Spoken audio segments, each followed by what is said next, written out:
देखिए, समाजवादी पार्टी ने कभी डरी है और न डरेगी। ये श्रद्धेय नेताजी की पार्टी है।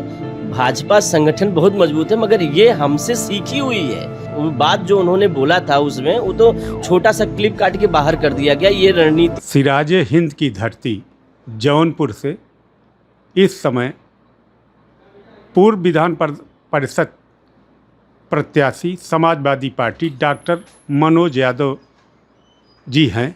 इनसे कुछ मुद्दों पर बात करनी है। डॉक्टर साहब जी नमस्कार। इस समय जौनपुर बड़ी चर्चा में चल रहा है।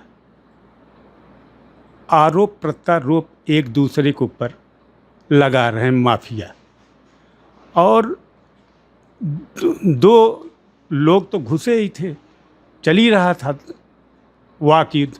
अब तीसरी एंट्री हो गई है बनारस की। इस पर क्या कहना चाहेंगे? देखिए, मैं आपके सवाल का जवाब देने से पहले एक बात कहना चाहूँगा कि जनपद जौनपुर, जिस तरह से आपने कहा सिराजे हिंद की धरती है, आज इस सिराजे हिंद की धरती को जो माफियागिरी की जगह पे इसको परोसा जा रहा है, निश्चित रूप से हमारे जौनपुर के लिए साजिश हो रही है। साजिश इस तरह से हो रही है कि एक माफिया पहले ही अपने आप को जो है अदावत में ला के बैठे हुए थे, दूसरे बनारस वाले हैं और तीसरे जो है फैजाबाद वाले हैं। तो निश्चित रूप से ये तीनों लोग साजिश करके पूरे जौनपुर को लूटना चाहते हैं। और ये जौनपुर जिस तरह से शिक्षा का केंद्र था, आज उस शिक्षा के केंद्र को इस तरीके से बदनाम किया जा रहा है इंटरनेशनल लेवल पर, ये कतई बर्दाश्त के बाहर है। लोग बाग बताते हैं कि इंग्लिश और संस्कृत की शुरुआत अगर सबसे पहले उत्तर प्रदेश में हुई तो टीडी कॉलेज। क्या ये बात सही है? ये बात सत्य है। आप देखेंगे कि 1914 में सर्वप्रथम स्थापना हुआ है टीडी कॉलेज का, और 1947 में फर्स्ट टाइम डिग्री कॉलेज का मान्यता दिया गया है। तो पहले विद्यालय पूरे उत्तर प्रदेश का है जो इंग्लिश मीडियम से था। संस्कृत भी यहीं से ली गई और इंग्लिश भी शुरुआत यहीं से की गई। तो निश्चित रूप से ये शिक्षा का केंद्र है, और इस शिक्षा के केंद्र में यदि इस तरह की बातें आएंगी तो हम किस रास्ते जा रहे हैं? क्या हम उस रास्ते को छोड़ चुके हैं, या फिर इसके बाद गुंडे और माफिया के ही रास्ते पे जाने के बाद ही हमारे जौनपुर का उदय होगा? उदय जिस चीज़ से होना है, जहाँ पे आईएएस हों, पीसीएस हों, डिफेंस में हमारे यहाँ काम करने वाले लोग हों, चाहे वो प्रधानमंत्री के हों या मुख्यमंत्री के हों, या फिर इसके बाद बॉर्डर पे अपनी योगदान देने वाले। और हमारे जनपद जौनपुर में हजार लोग अदर स्टेट और यहाँ तक जो है इंटरनेशनल लेवल पे भी जाके अपना जो है योगदान दे रहे हैं। सुनने में आ रहा है कि आप मल्हनी विधानसभा से टिकट भी मांग रहे हैं, लेकिन वहाँ पे पहले से ही स्थापित नेता हैं। नहीं, बात तो सत्य है। मांगना सबका अधिकार है, देना राष्ट्रीय अध्यक्ष जी का काम है, पार्टी का काम है। और जब तक पार्टी निर्णय जो लेगी उसी निर्णय के साथ चलेंगे। और मांगने के लिए तो तब सभी मांगेंगे। जिस दिन ये होता है कि राष्ट्रीय अध्यक्ष जी की निगाह में और पार्टी की निगाह में कि उनका विधायक उनके कार्य करने लायक नहीं है, या फिर इसके बाद उनकी ग्राफ सही नहीं है, तो वहाँ प्रत्याशी चेंज करने में समय नहीं लगता। बहुत बड़े नेता के पुत्र हैं वर्तमान विधायक पारसनाथ यादव जी की स्वर्गीय, उनके पुत्र हैं। कैसे आप टिकट कटवा देंगे? देखिए, हम ये कहते हैं कि समाजवादी पार्टी में कोई बड़ा या छोटा नहीं होता, कार्यकर्ता ही मूल होता है। और कार्यकर्ता होते हुए भी कोई मंत्री, विधायक, सांसद सब बड़े जगह भी पहुंच जाते हैं, तो वो कार्यकर्ता की जगह है। तो समाजवादी पार्टी में कार्यकर्ताओं का जगह है। क्योंकि मैं एक बार कार्यकर्ता रहते हुए मैं एमएलसी का चुनाव भी लड़ा हूँ अपने जौनपुर ज़िले से। तो ये वो कुछ कहा नहीं जा सकता। कहा ये जा सकता है कि ग्राउंड लेवल पे किस तरह से हमारी जनता को सेवा मिल रहा है किसी के द्वारा, जो जनप्रतिनिधि होते हैं। यदि अगर वहाँ पे कोई गड़बड़ी या कोई ऐसी सूचनाएं राष्ट्रीय अध्यक्ष जी तक जाती है तो ये चेंज करने में समय नहीं लगता।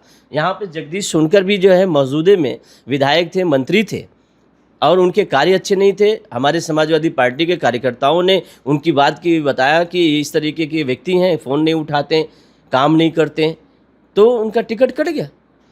पश्चिम बंगाल का रिजल्ट आने के बाद कहीं न कहीं सपाइयों के मन में डर लग रहा है। देखिए, समाजवादी पार्टी ने कभी डरी है और न डरेगी।